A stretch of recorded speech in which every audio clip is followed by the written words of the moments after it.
नमस्कार दोस्तों, ये video editorial compilation for mains का पार्ट है। आप प्लेलिस्ट में जाके एडिटोरियल की वीडियोस पेपर वाइज और टॉपिक वाइज देख सकते हो।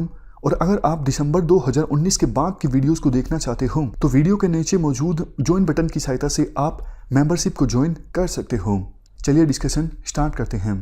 क्वेश्चन ये है कि कुछ लोगों को लगता है कि वैल्यूज जो हैं वो टाइम और सिचुएशन के हिसाब से चेंज होती रहती हैं, जबकि कुछ लोग ऐसे हैं जिनको लगता है कि कुछ तो यूनिवर्सल और एटर्नल ह्यूमन वैल्यूज हैं।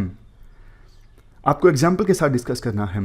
देखो, इस क्वेश्चन के आंसर में सबसे पहले तो आप वैल्यूज को डिफाइन करोगे।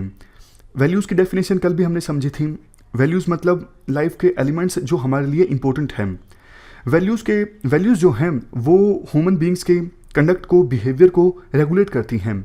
इसके बेसिस पर ह्यूमन बींग्स डिसीजन ले सकता है कि क्या उन्हें चाहिए, क्या उन्हें नहीं चाहिए। तो इस प्रकार से सिंपल सी एक डेफिनेशन आप देख सकते हो वैल्यूज के बारे में। उसके बाद देखो, आप दोनों एस्पेक्ट्स के बारे में बताओगे। आप बताओगे कि वैल्यूज जो हैं वो सेम नहीं रहती, समय के अनुसार चेंज होती रहती हैं।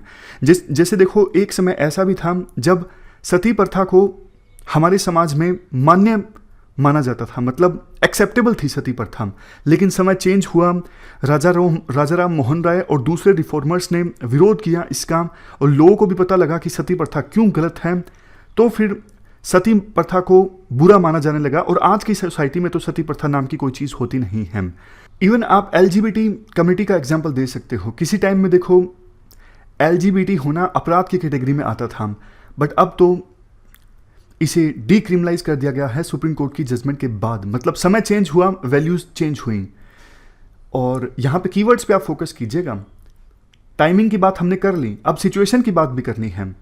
आप डिफरेंस बताओगे वेस्टर्न सोसाइटी और इंडियन सोसाइटी का। हमारी सोसाइटी में देखो, ग्रुप राइट्स पे ज़्यादा फोकस किया जाता है। संविधान में भी देख लीजिए आप, माइनॉरिटी राइट्स का प्रावधान है, रिलीजियस राइट्स का प्रावधान है। बट वेस्टर्न कम्युनिटी में इंडिविजुअलिज्म पर ज़्यादा फोकस है। हमारा समाज ज़्यादा फोकस करता है वासुदेव कुटुंबकम की पॉलिसी पर, बट वहाँ पे लिबरलिज्म, यूटिलिटेरियनिज्म, मेटेरियलिज्म, इन सब चीज़ों पे ज़्यादा फोकस है।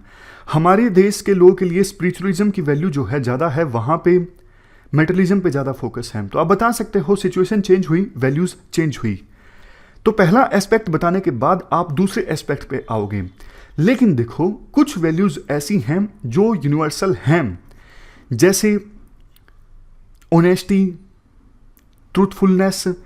अब इन चीज़ों को तो देखो सभी सोसाइटीज़ में अच्छा माना जाता है। ऐसा नहीं है ना कि इंडिया में झूठ बोलना को सही माना जाता है और वेस्टर्न कंट्रीज़ में झूठ बोलने को सही माना जाता है। ऐसा नहीं है।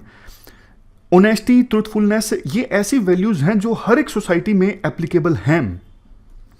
इवन देखो, जो universal declaration on human rights है 1948, वो भी इसी कंसेप्ट पर आधारित है कि कुछ राइट्स तो वर्ल्ड के सभी लोगों को मिलने चाहिए, जो किसी भी देश के हों, किसी भी कम्युनिटी के हों, कहीं से भी हों। कुछ राइट्स तो सभी को मिलने ही चाहिए। तो वो जो कंसेप्ट है universal declaration on human rights का, वो यूनिवर्सल वैल्यूज पर ही आधारित है। तो आप दोनों एस्पेक्ट्स को बता के लास्ट में एक बैलेंस सा कंक्लूजन दोगे कि देखो, हम ये दोनों ही बातें जो हैं वो सही हैं कि कुछ वैल्यूज़ यूनिवर्सल भी हैं, लेकिन और बहुत सारी ऐसी वैल्यूज़ हैं जो समय और सिचुएशन के हिसाब से चेंज हो जाती हैं।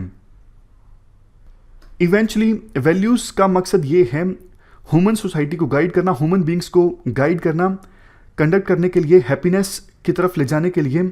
तो इसलिए आइंस्टाइन की जो स्टेटमेंट है कि इंसान को मैन ऑफ वैल्यूज बनना चाहिए, ना कि मैन ऑफ सक्सेस, इस प्रकार से आप कोई कोट दे सकते हो।